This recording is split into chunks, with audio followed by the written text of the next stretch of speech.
Welcome to page 19 in your probability packet.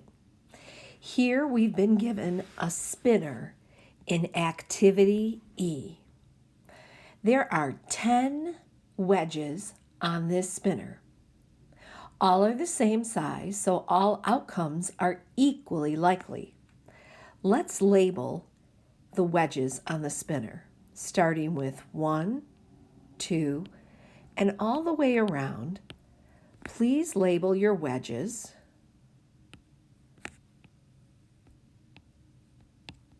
from 1 to 10. Take a moment and label the spinner. All these outcomes, 1 through 10, are equally likely. The chance of spinning a 1 is just as likely as the chance of spinning an 8. Each outcome is equally likely.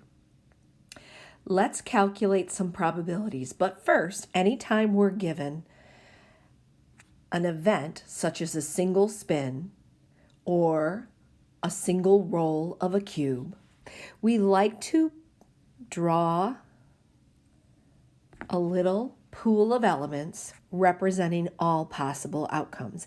In this case, we can see all possible outcomes 1 through 10.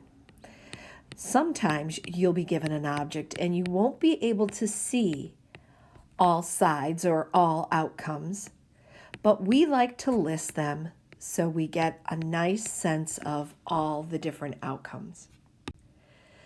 This is called your pool of elements. Now let's start calculating some probabilities.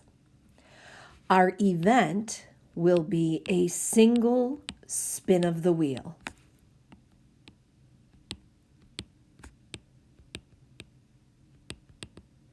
Please record this in your notes. So, on a single spin, what is the probability of spinning a 3? Well, we know we have 10 possible outcomes. And out of those 10, only 1 is a 3 or a success. So we have a 1 in 10 chance of getting that to occur. Take your calculator, or perhaps you know that 1/10 can be written as the decimal 0.1.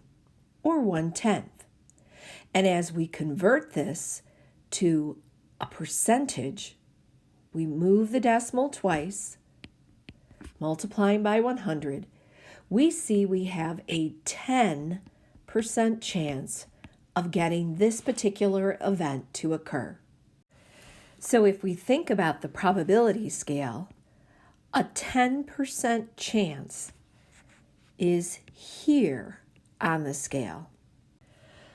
The likelihood of spinning a 3 is very weak or highly unlikely.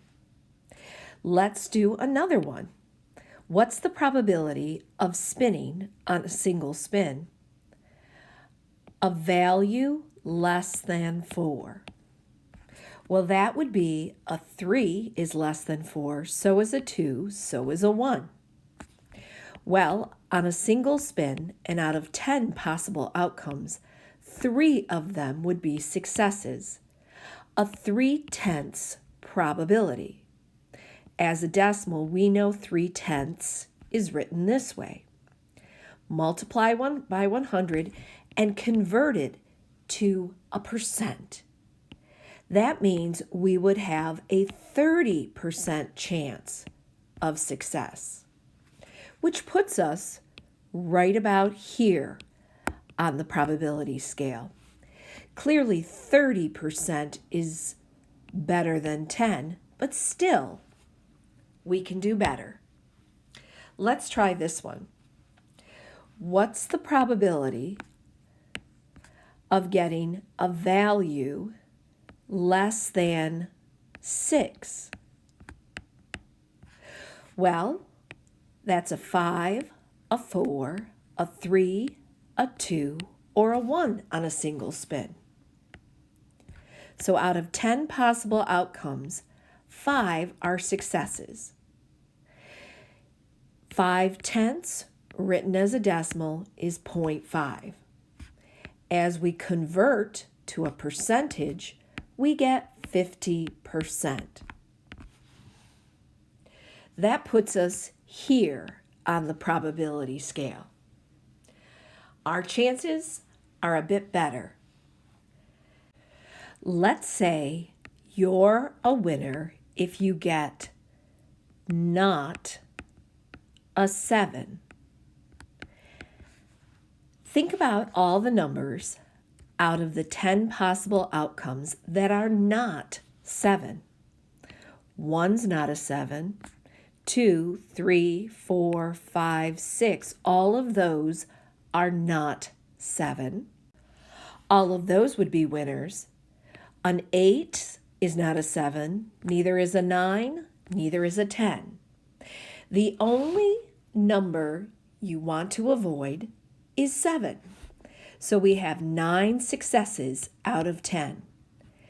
9/10 as a decimal is 0.9, and when we scoop and convert to a percent, that's a 90% chance of occurring.